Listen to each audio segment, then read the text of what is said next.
ഇസ്രായേലിന് $1 ബില്യൺ ആയുധങ്ങൾ കൂടി നൽകാനൊരുങ്ങി US. ഇതിനുള്ള നടപടിക്രമങ്ങൾക്ക് പ്രതിരോധ വകുപ്പ് തുടക്കം കുറിച്ചുവെന്ന് 2 US ഉദ്യോഗസ്ഥരെ ഉദ്ധരിച്ചുകൊണ്ട് റോയിറ്റേഴ്സ് റിപ്പോർട്ട് ചെയ്തു.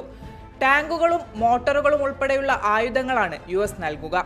നേരത്തെ റഫേലിലെ നടപടിയെ തുടർന്ന് ഇസ്രായേലിന് ബോംബുകൾ നൽകുന്നത് US പ്രസിഡന്റ് ജോ ബൈഡൻ വൈകിപ്പിച്ചിരുന്നു. റഫേൽ ഇസ്രായേൽ ആക്രമണം നടത്തുകയാണെങ്കിൽ ആയുധങ്ങൾ നൽകില്ലെന്നും ബൈഡൻ പറഞ്ഞിരുന്നു. ഇതിനു പിന്നാലെയാണ് വീണ്ടും ആയുധങ്ങൾ നൽകാനുള്ള നടപടികൾക്ക് US പ്രതിരോധ വകുപ്പ് തുടക്കം കുറിച്ചിരിക്കുന്നത്. അതേസമയം ഇസ്രായേലിന് ആയുധങ്ങൾ നൽകുമെന്ന് US ദേശീയ സുരക്ഷാ ഉപദേഷ്ടാവ് ജാക്ക് സള്ളിവൻ തിങ്കളാഴ്ച പറഞ്ഞിരുന്നു. റഫേൽ അധിനിവേശം നടത്തിയാൽ ഇസ്രായേലിന് ആയുധങ്ങൾ നൽകില്ലെന്നായിരുന്നു ബൈഡൻ നൽകിയ മുന്നറിയിപ്പ്. റഫേലിലെ നിലവിലെ സാഹചര്യത്തിൽ ഇസ്രായേൽ കരയാക്രമണം തുടങ്ങിയെന്ന് പറയാനാവില്ല.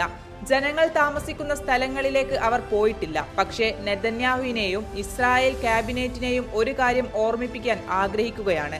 സാധാരണക്കാരായ ജനങ്ങൾ താമസിക്കുന്ന സ്ഥലങ്ങളിൽ ആക്രമണം നടത്തിയാൽ ഇസ്രായേലിന് US പിന്തുണയുണ്ടാവില്ലെന്നും ജോ ബൈഡൻ വ്യക്തമാക്കിയിരുന്നു. അതേസമയം ഇസ്രായേൽ സുരക്ഷിതമാണെന്ന് ഉറപ്പുവരുത്തുമെന്നും ജോ ബൈഡൻ കൂട്ടിച്ചേർത്തു.